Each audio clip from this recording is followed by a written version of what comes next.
Bueno, buenos días, buenas tardes, buenas noches. Como siempre digo, dependiendo del horario en el que estén viendo esta clase, bienvenidos, bienvenidas a la novena clase del taller de lenguaje 2 de la comisión número 2. Recuerden, mi nombre es Santiago Martínez Luque, el profe. Sea que me estén sufriendo o que estén más o menos pudiendo llevar la cursada en este difícil contexto. Lo que empezamos a ver en el día de hoy es algo un poquito más complejo de lo que venimos viendo, que tiene que ver solamente con la producción. En este caso tiene que ver con la producción y con el análisis de discursos radiofónicos, por supuesto. Recuerden que nos quedan solo 3 clases. Esta es la novena clase y nos quedan 2 clases más. Vamos a haber completado 11 clases de manera virtual. Y bueno, haciendo lo mejor que se puede, tanto del lado de ustedes como del lado nuestro de los profes, que no hemos estado acostumbrados a este tipo de modalidad virtual y que estamos tratando de mantenernos al día. Ya me han llegado varios de los trabajos que salieron sorteados en la última clase. En esta clase no tienen trabajo práctico, por suerte, pero para la próxima sí, teniendo en cuenta lo que trabajamos en el día de hoy, en esta semana o en esta clase 9.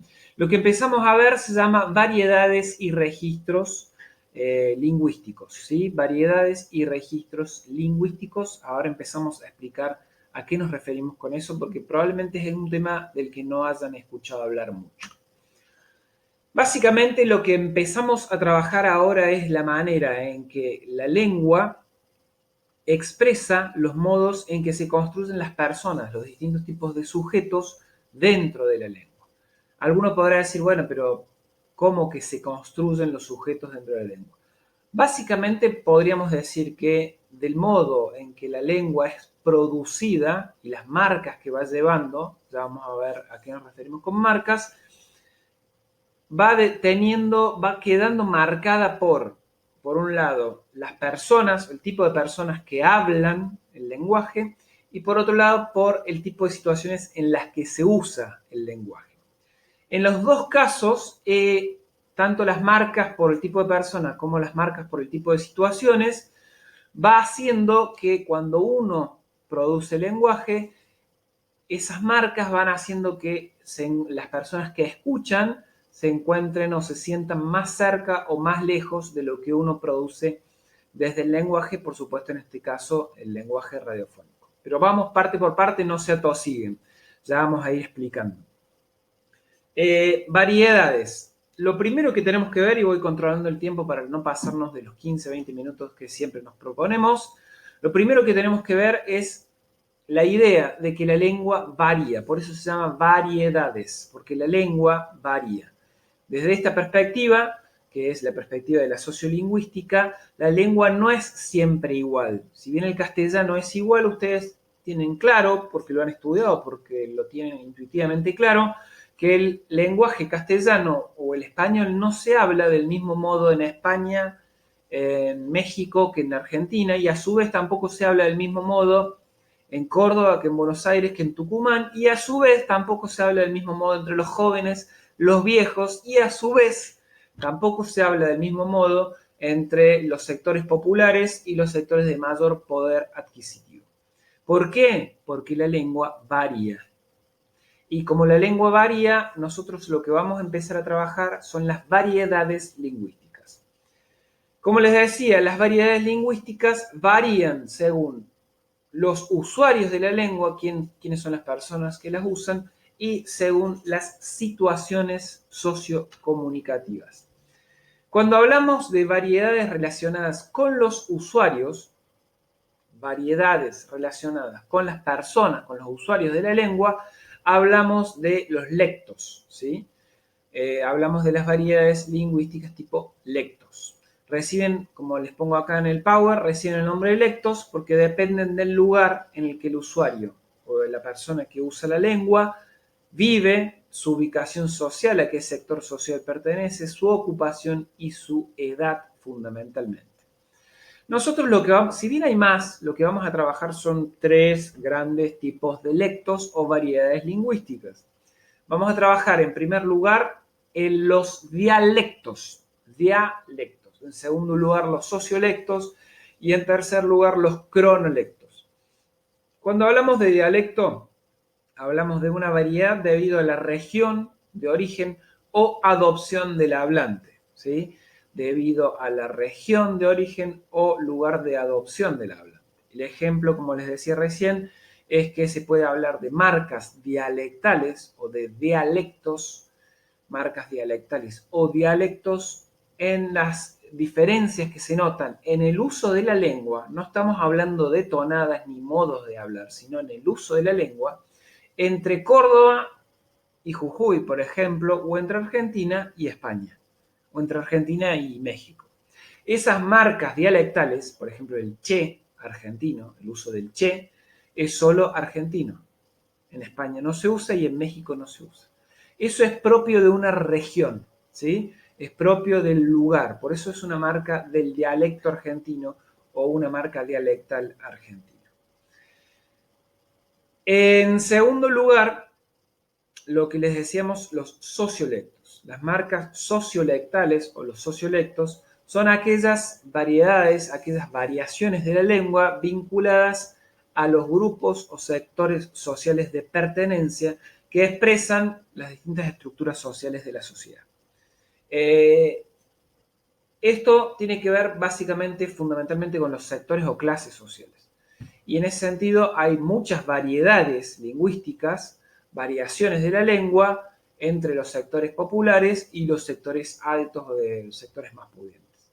El famoso bebo, que seguramente alguno de ustedes usa, surgió entre los sectores populares, pero después se fue apropiando. ¿Eso qué es? No es una tonada, no es un modo de hablar, es una palabra, es una expresión, una variación lingüística que es una marca de determinados sectores sociales.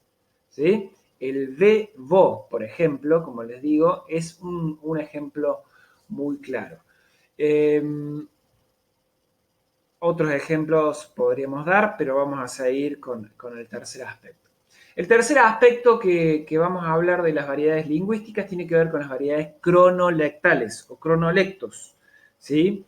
Los cronolectos son las formas en que la lengua se modifica debido al factor de edad o generación. Esto es muy claro, las diferentes formas en que hablan las generaciones más jóvenes o los jóvenes y los viejos, o las personas más adultas, o yo mismo que soy un adulto joven, vamos a decirlo así. Por ejemplo, está lleno de ejemplos, sobre todo en la lengua escrita, pero el TKM, que empezaron a usar jóvenes hace mucho tiempo, es una forma de variación lingüística que también se registra a nivel oral, pero que fundamentalmente se puede ver en los chats, la cantidad de simplificaciones del lenguaje que ya son variaciones lingüísticas entre los jóvenes y los adultos. Los lectos marcan diferencias, no marcan diferencias, marcan diferencias en el uso del lenguaje. No tiene que ver con modos de entonaciones o con tonadas. Alguna vez algunos estudiantes me decían, no, bueno, porque la tonada cordobesa, eso no es una variedad socio o dialectal, eso no es una variedad. De lo que estamos hablando es cuando se modifica el uso del lenguaje. En general puede variar el lenguaje, pero no varía el significado. Es decir, que los adultos y los jóvenes utilizan distintas formas de la lengua para decir cosas parecidas. A eso nos referimos de que no varía el lenguaje. El segundo tipo de variedad lingüística que vamos a ver tiene que ver con las situaciones, ¿sí? Con las situaciones. Recién veíamos con las personas que usan el lenguaje, ahora vamos a verlo con las situaciones. Dependen de la situación comunicativa que exige una determinada forma de uso de la lengua. Estas variedades reciben el nombre de registros, ¿sí? Recién eran variedades lectales o lectos y estos son registros. Cuando hablamos de registro vamos a hablar también de básicamente tres pares de registros. El registro oral o escrito, el registro profesional o no profesional y el formal o el informal. El oral o el escrito, evidentemente, son las marcas que tienen que ver con las variaciones de la lengua, sea que uno se exprese de manera oral en una situación de intercambio, de interacción oral, y las variaciones de la lengua en una situación en la que uno escribe, ¿sí? Sea la escritura en un chat de WhatsApp, o sea, la escritura en un proceso, ustedes me mandan un proceso más formal, como que ustedes me manden un mail por alguna cuestión vinculada a la cátedra. En el tipo de registro número 2, vamos a hablar de las marcas registrales o de registro profesional o no profesional. Esto es muy claro cuando, por ejemplo, vemos los abogados en los medios de comunicación o a las personas que son abogados hablando como abogados. O los policías hablando como policías. QRL, se encontró un sujeto masculino intentando ingresar a un domicilio, el sujeto fue aprehendido. Todas esas son marcas profesionales de un policía, ¿sí? O de un abogado. Pero también nos afecta como comunicadores. Muchas veces los periodistas deportivos exageran su jerga profesional, ¿sí? Para hacer gala de una distinción profesional en la visión del deporte, ¿sí? Por ejemplo, cuando hablan de el jugador pudo parar la pelota de un modo que no se le extendió más allá del dominio del balón, digo, ese tipo de cosas son marcas de variedades profesionales. Esas personas en un asado no hablan así, sino que la situación demanda que hagan uso de un registro lingüístico distinto al que harían si no estuvieran haciendo uso profesional del lenguaje. Y finalmente, formal o informal.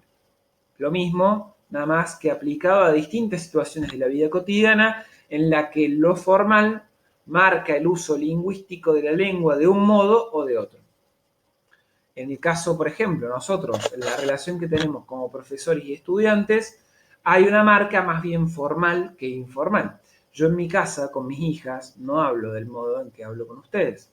Hablo de una manera informal. O con mis amigos, no hablo del modo en que les hablo a ustedes. Hablo de una manera más tendiente a lo formal, ¿sí? Todas esas marcas son marcas que van variando el uso de la lengua. El registro profesional nos referimos, como les digo aquí abajo, a las jergas profesionales u ocupacionales, de médicos, abogados, periodistas, entre otros, pero son en las que más se notan esas marcas. Digo, es más difícil. También se puede ver, por ejemplo, en otras profesiones como los gasistas, ¿sí? O los técnicos electricistas que te hacen toda una jerga para tratar de justificar algo que sería muy simple justificar de otro modo, pero que la situación de justificar el arreglo del calefón o del aire acondicionado demanda que ese hablante haga uso de un lenguaje en registro profesional. ¿Para qué nos sirven estas dos cosas? Y miren que he hecho un esfuerzo enorme y estoy cerrando la clase en muy poco tiempo, ¿sí? Después, la clase que viene, vamos a completar el uso del lenguaje en otro tipo de situaciones. ¿Para qué nos sirven estas ideas de variedades y registros? Primero podemos observar el lugar que construimos para nosotros y los otros en nuestros discursos. Es decir, si uno apela, por ejemplo, en el registro formal, yo estoy demandando que la otra persona se comunique conmigo en el mismo registro, en el mismo plano. Si yo les hablo formalmente, probablemente ustedes como estudiantes mantengan ese nivel de formalidad. Probablemente puede haber alguno que se zafe y no me respete en lo más mínimo, y eso pasa. Si yo al contrario voy aflojando el nivel de formalidad con el que me comunico con ustedes, ustedes también van a ir aflojando y va a ir cambiando el registro de la situación. Es decir, estas marcas sociolectales o de registro van construyendo un lugar en el que yo me posiciono como hablante y un lugar para los otros en la situación de comunicación. Si ustedes esto lo piensan a nivel de producción de comunicación radiofónica, sucede exactamente lo mismo. Si yo me pongo muy por arriba en el discurso que produzco, alejo a las personas que se comunican o están en diálogo conmigo a través de la radio. Lo mismo para las marcas lectales. Si yo sumo a mi uso del discurso muchas marcas lectales vinculadas con la juventud, por ejemplo, voy a estar tendiendo a dejar por fuera o alejado de ese discurso a las personas de mayor edad. Y a la inversa sucede lo mismo. Si yo marco mucho mi discurso, a mi lengua, al lenguaje, el uso del lenguaje, con marcas vinculadas a personas adultas, a marcas cronolectales de personas adultas, voy a estar dejando lejos a los jóvenes. Lo mismo con los sectores sociales. Si yo marco mucho mi lenguaje con marcas propias sociolectales de los sectores populares, voy a estar dejando fuera a otros sectores. Ojo, también puede ser parte de una estrategia, hablarle a un sector más pequeño con el cual yo pueda generar mayor relación de empatía y una relación de comunicación más cercana. Es decir, si yo marco mucho el uso de mi lenguaje con marcas de sectores populares, puede ser que los sectores populares se sientan más cercanos a lo que yo estoy diciendo y logre mayor nivel de audiencia entre esos sectores. Y lo mismo con las marcas dialectales. En definitiva, tanto a nivel de registro como a nivel de lectos, yo construyo con todas esas marcas que voy dejando y que el otro lee de manera intuitiva sin tener todo este aparato de lectura y análisis, construyo un lugar para mí y para los otros en ese discurso, del cual se van a sentir alejados o cercanos a lo que yo estoy diciendo. No se trata solo esto, digo, de un ejercicio analítico, sino que conocer el funcionamiento de estas marcas me permite ser más fino a la hora de producir discurso y de usar el lenguaje y, como les digo, de construir el diálogo comunicativo, que me permite establecer relaciones cercanas con algunos sectores y relaciones más distantes o lejanas con otros sectores o de similitud y diferencia, como les pongo ahí. En definitiva, se trata de una doble competencia que nos permite ser mejores a la hora de producir, pero también ser más lúcidos, más finos a la hora de leer discurso y de analizar discursos que otros sujetos hablantes producen. ¿Se entiende? Si no, me consulten. Para finalizar, lo que les voy a pedir en este caso no es un trabajo práctico, como les había anticipado, sino que lo que vamos a empezar a trabajar para terminarlo la clase que viene es un cuadro de doble entrada donde van a resumir los conceptos y van a brindar un ejemplo para cada categoría que ustedes puedan producir. Para la clase que viene voy a empezar a pedir estos cuadros junto con lo que veamos la clase que viene de manera sorteando como hice con el trabajo práctico anterior.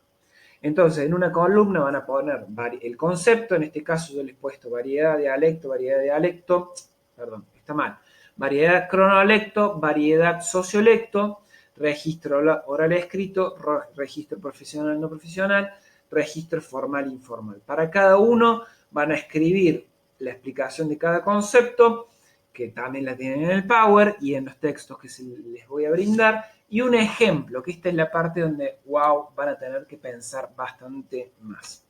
¿Sí? Por ahora es todo. Nos vemos la próxima clase. Recuerden, solo quedan 2 clases para cerrar el cuatrimestre. Manténganse al día con las lecturas, manténganse al día con las actividades, porque a la hora del parcial, cuando cerremos el cuatrimestre, les va a ser todo mucho más sencillo. Desde ya, muchas gracias. Espero haber sido claro y que les sirva.